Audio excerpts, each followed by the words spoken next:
여러분, 신앙생활 하다 보면 그런 생각 들 때 있잖아요. 아니, 나름 믿음으로 살려고 애쓰는데 왜 이렇게 힘든 일이 많을까? 오늘은 우리 좋은 교회 설교 말씀을 바탕으로 이 오래된 질문에 대한 아주 흥미로운, 어쩌면 역설적인 해답을 한번 같이 찾아보려고 합니다. 네, 바로 이 질문이죠. 왜 믿는데도 고난을 당할까? 사실 이건 2000년 전 핍박받던 초대교회 성도들만의 고민은 아니었을 거예요. 지금 이 시대를 살아가는, 또 때로는 힘든 시간을 보내고 있는 바로 우리 모두의 질문이기도 하죠. 과연 이 설교는 어떤 답을 우리에게 들려줄까요? 자, 첫 번째 파트로 한번 들어가 볼게요. 고난, 그 오랜 질문. 이 질문에 대한 해답의 실마리가 놀랍게도 가장 어둡고 절망적으로 보이는 곳에 있다고 합니다. 그게 어딜까요? 바로 그리스도의 죽음입니다. 네, 바로 이 역설에 주목해야 합니다. 우리 좋은 교회 설교에서는요, 이 고난이라는 거대한 물음표에 대한 답이 아이러니하게도 역사상 가장 큰 고난이었던 십자가에서 나온다고 이야기해요. 아니, 어떻게 죽음이 해답이 될 수 있다는 걸까요? 자, 지금부터 그 비밀을 한번 파헤쳐 보겠습니다. 두 번째 포인트는 바로 단 한 번의 죽음입니다. 이 설교는 그리스도의 죽음을 그냥 비극적인 사건으로 보지 않아요. 그게 아니라 모든 걸 뒤바꿔버린 아주 명확한 목적을 가진 단 하나의 결정적인 사건이었다는 거죠. 여기에 핵심 구절이 나옵니다. 의인으로서 불의한 자를 대신하셨으니 여러분 한번 생각해 보세요. 그 당시 세상 사람들 눈에는 십자가의 죽음이 어떻게 보였을까요? 완전한 실패고 끔찍한 수치였겠죠. 하지만 설교는 그게 아니라고 말합니다. 바로 우리를 하나님께로 이끌기 위한 대속, 그러니까 대신 모든 걸 짊어진 희생이었다는 거예요. 그냥 죽음이 아니라 분명한 목적이 있는 죽음이었다는 거죠. 자, 이 표를 보시면 그 역설이 한눈에 들어오죠. 이게 정말 흥미로운 부분인데요. 보세요. 세상의 시각으로는 육체가 죽었으니까 이건 명백한 실패잖아요. 그런데 신앙의 시각으로 보면 바로 그 순간에 영은 다시 살아나셨고 이게 바로 완전한 승리의 시작점이었다는 겁니다. 설교가 강조하는 건 바로 이 관점의 전환이에요. 자, 그럼 세 번째 파트로 넘어가 볼까요?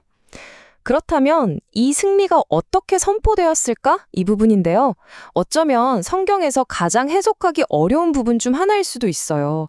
하지만 이 장면이야말로 그리스도의 승리가 얼마나 완전하고 압도적인지를 보여주는 대목입니다. 바로 옥에 있는 영들에게 선포하셨다는 구절이에요. 이걸 두고 여러 해석이 있는데 이 설교에서는 이걸 죽은 사람들에게 구원의 두 번째 기회를 주는 그런 의미가 아니라고 딱 잘라 말합니다.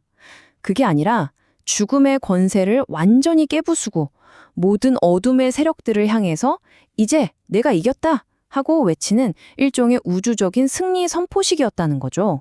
이 좀 어려운 개념을 설교에서는 우리에게 아주 익숙한 노아의 방주 이야기로 설명해 주는데요. 한번 생각해 보세요.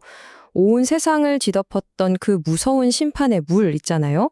바로 그 물이 역설적으로 노아 가족이 탄 방주를 안전하게 띄어올리는 구원의 도구가 되었어요. 심판과 구원이 같은 사건 안에 동시에 들어있는 거죠. 정말 놀랍지 않나요? 자, 그렇다면 이 수천 년 전 노아의 방주, 그 물 이야기가 오늘을 사는 우리랑 도대체 무슨 상관이 있을까요?